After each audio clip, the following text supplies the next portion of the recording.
Hi friends, it's Lisa Hetrick, illustrator for Gina K Designs, and I'm so grateful you could join me today, and I'm so grateful for flowers. So this tutorial is going to be super fun, and I'm paying homage to all of the flowers that I've created in the 3 stamp sets that I have with Gina K Designs. And I'm going to give a couple tips along the way, and I have a huge watercolor tutorial happening in this video. So the video may be a little bit longer than usual. And here's the fun part.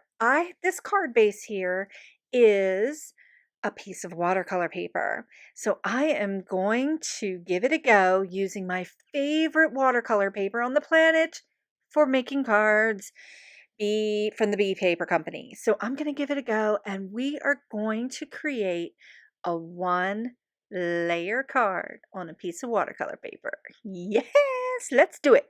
Okay, so here is a brand new, at least new to me, and I believe it is newer on the market. It's from Arteza. It is a new 36 watercolor half pan set. And let's be honest, people, I am intrigued by all things art supply and watercolor mediums. So I had to give this a go and try it out. So I picked it up, and I've shared a little bit about it in a couple other places. But today I'm going to use it on this card project and talk a little bit about the watercolor. And as I share the watercolor tutorial as we go along. So this particular set is really, it's pretty hefty. It comes in this really nice professional artist grade tin, which is used often with a lot of different art supply brands for watercolor. I have several of these tins, and they're really, really nice. So this is pretty high quality tin. And for the price point on the paints, the tin usually costs more than that if you purchase the tin alone. So that was kind of intriguing. So I'm also a bit intrigued by these particular watercolors because I have used some other Arteza products. Um, and I have used their tube watercolors. So I really wanted to see if the tube watercolors were the same as the pans. I'm pulling out the colors that we're going to use in the tutorial today. So I'm pulling out 2 blues, and a little bit later on I'm pulling out a yellow too, the lemon yellow. A little bit later on I'm going to pull out some other colors for the flower painting. But first I want to get started with the background. The other thing that I want to mention is that this particular set comes with their water brush, which is a really nice water brush. I do have an entire set of their water brushes, and I do like them a lot. They really are nice. But this tin has 3 mixing wells. That center portion with all of the pans come out, and from a packaging perspective, I'm really digging it. They really took the time to package up the paints very well. Okay, so I'm going to go ahead. We're going to just dive right in here with the paint. So I've just got a mister here with some water, and I have a little porcelain floral plate here for the pans and some water. And I'm just going to take my brush and just get some nice layer of water on the watercolor paper. You can see that my brush was just a smidge tinted with the last color I painted with, but that's okay. It's just going to help me um, guide the color in.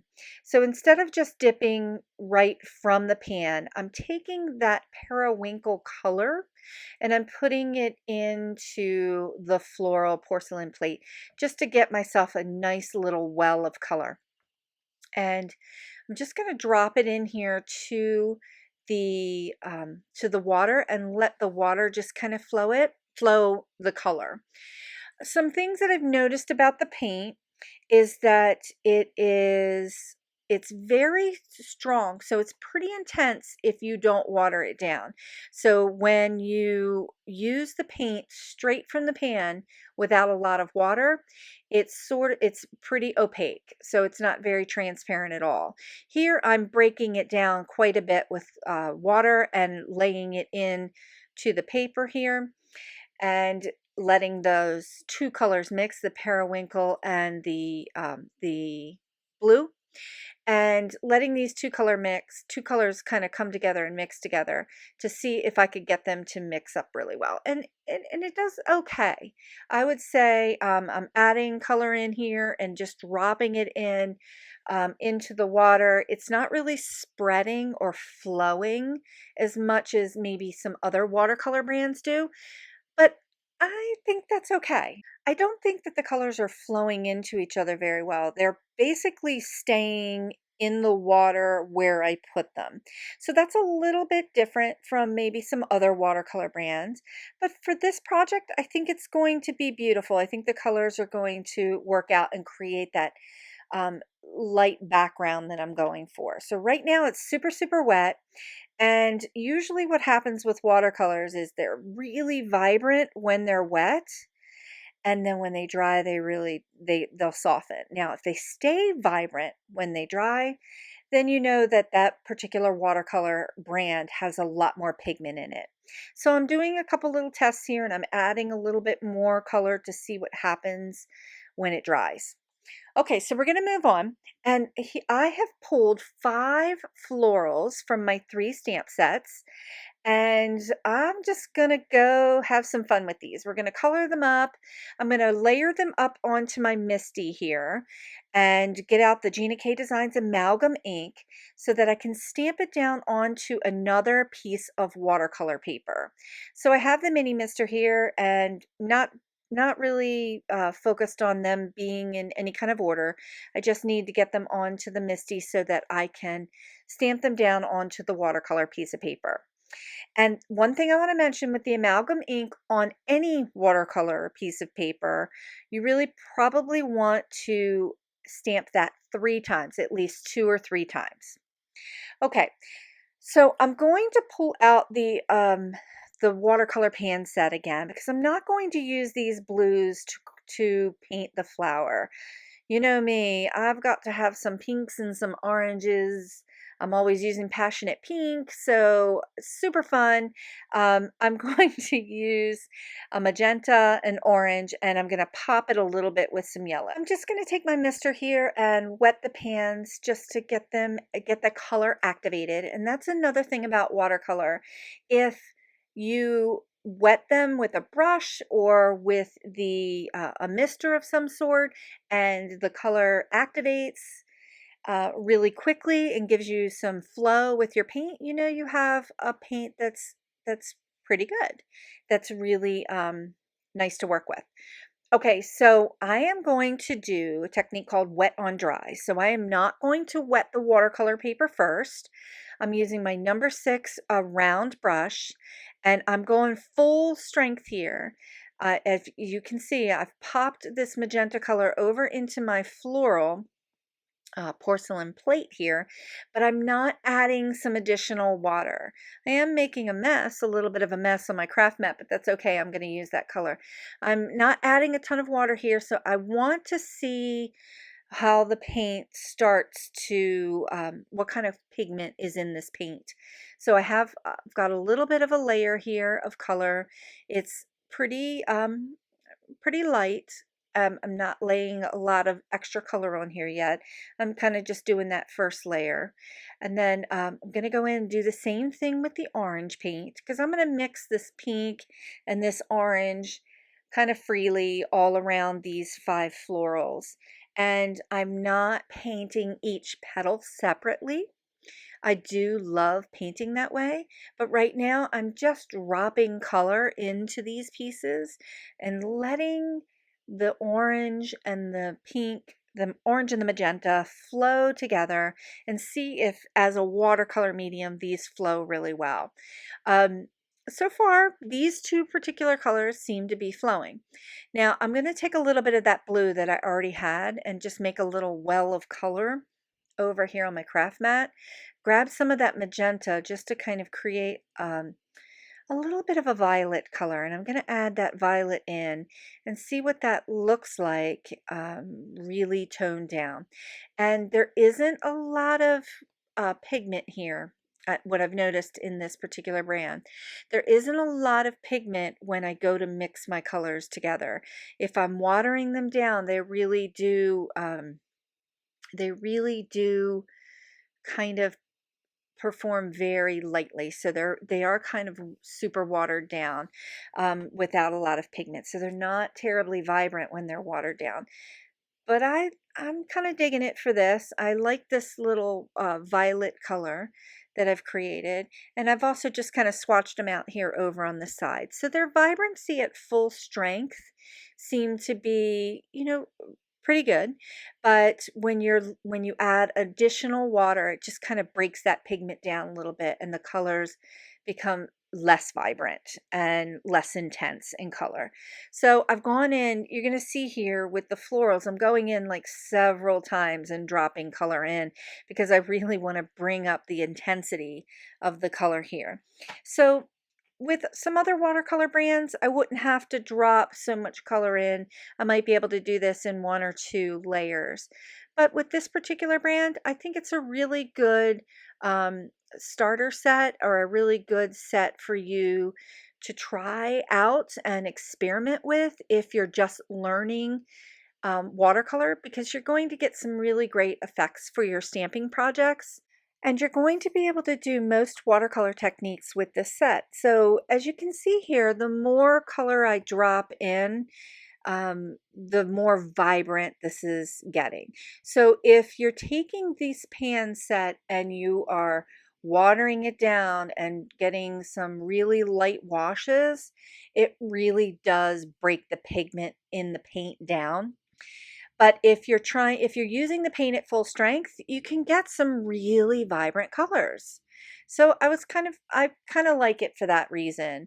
I tend to use my watercolors a lot at full strength. Often will do light washes and things like that. So I think this is a great set to use, like I said, as an introduction. So right here, I'm doing a little bit of a test to be able to see about lifting off the color. Once the color is down on the paper, how quickly can I lift it off? Now, I did do this little mini lift off test while it was wet. I will say that when the color is dry on the paper and I've gone back in to do a little bit of lifting off, it's a little harder to do with this particular brand.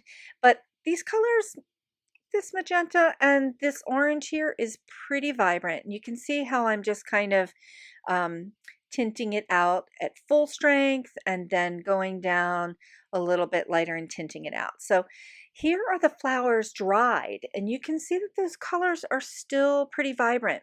But I want to go back in and add just a little bit more because I want to pop it a little bit more, because I think on that blue and periwinkle background that I had created on the watercolor paper for the card base, I think that these two colors are going to be a really nice contrast and are really going to pop. And hey, it's all about the flowers in this particular tutorial. So I'm just going to continue to just kind of pop in a few more little bit of dots here and there with some of the orange and some of the magenta.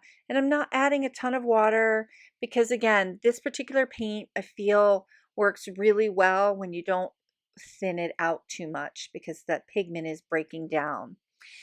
But look at this, it's kind of vibrant. I really like it. I'm kind of digging it. So if you take a look at that swatch was still wet. So I'm anxious to see what that's going to look like when it dries. So I went ahead and took the florals, the beautiful little floral pieces, and I fussy cut them out because I really like to fussy cut. Look at the flowers. I think they're really nice. They're vibrant. We've got this watercolor look and feel. It's happy, it's joyful, so I'm really kind of digging it. So I want to take a look and see how this is going to play out up against the background that was created. So you can see that periwinkle a little bit up in that upper left, and you can really see the blue, but that color has definitely toned down quite a bit from that full strength. So from a background perspective, I think it's going to be great.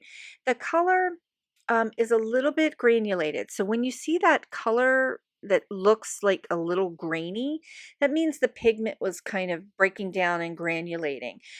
Okay, so the next thing that I'm going to share, The wreath from my stamp set, I have taken it and cut the pieces apart. So instead of using the whole wreath as one element, I just went ahead and cut the three pieces apart so that I could use the elements individually. And I'm going to use that one wreath piece to create a different kind of wreath to wrap this beautiful sentiment. I'm so grateful to have you in my life from Emily Loggins. This brand new sentiment set from Gina K Designs. I love it. And I love her hand lettering, and I think it's really whimsical, and it's going to go really, really well with this wreath and the florals, and we're going to have some fun with it. So I'm going to go ahead and get out my mini Misty again and pop the whole card into the Misty so that I can get the sentiment stamped down. And I wanted to pop the whole piece of watercolor paper into the Misty because I'm going to use the amalgam ink, and I kind of just wanted to position all of my pieces in here and just kind of start designing it before I put the sentiment in.